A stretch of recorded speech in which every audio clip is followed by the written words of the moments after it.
If you're recording acoustic guitar here in GarageBand on your iPhone or iPad and the sound you're getting is not quite what you're looking for, in this video I'm going to let you know how to get the best possible sounds from your acoustic guitars in GarageBand. Let's go.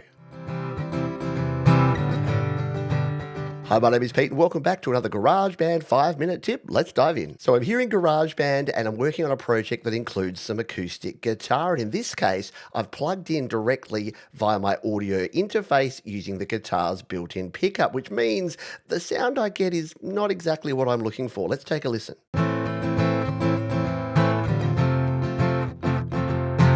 It's fine, but the tone's not quite there. It could use some reverb, maybe some compression. So what can we do to quickly make this acoustic guitar sound better? The answer is our audio recorder presets. To get to these, we tap on the microphone button up here in the top left. Oh, and if you're on an iPhone, there'll be a drop-down arrow in the top left, and then you'll select from there. And now we can tap on this microphone icon, and here we've got all of our audio recorder presets. Now, this is already recorded as clean.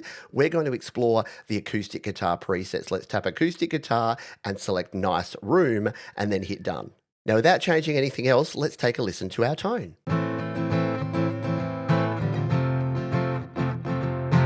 Now you can see here that we've got some compression added and some room sound. Now we can change things like the tone and the presence as well. So if you want more presence in the guitar, we can turn that one up.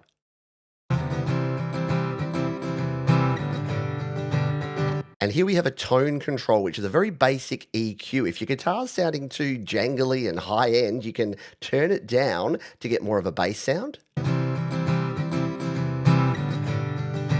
Or if your guitar's too dark and muddy, turn the tone up to get a brighter sound.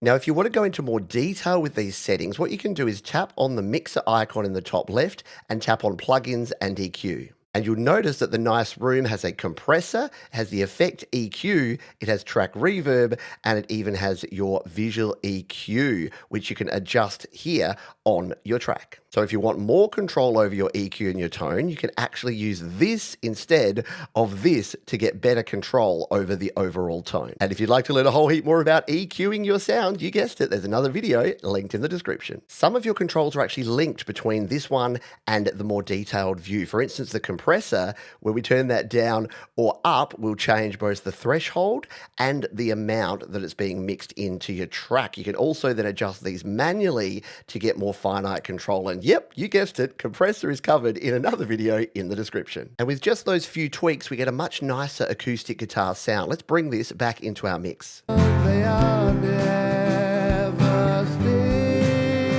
Now from here, of course, you can go in here and use any sort of effects or EQ or plugins that you like from the built-in effects or even your own external audio unit extensions. And yes, I cover those in detail here on the channel as well, but there's some other presets that I'd like to show you before we finish off. If once again we tap on the microphone icon, we can now tap in the middle button here and choose from one of our others. Let's try the Dreamy Chorus. And you'll notice that the effects both here in our quick effects section and in our more detailed plugins and EQ are actually now changed. We've got stomp boxes, we've got other different effects here. Let's take a listen to this Dreamy Chorus.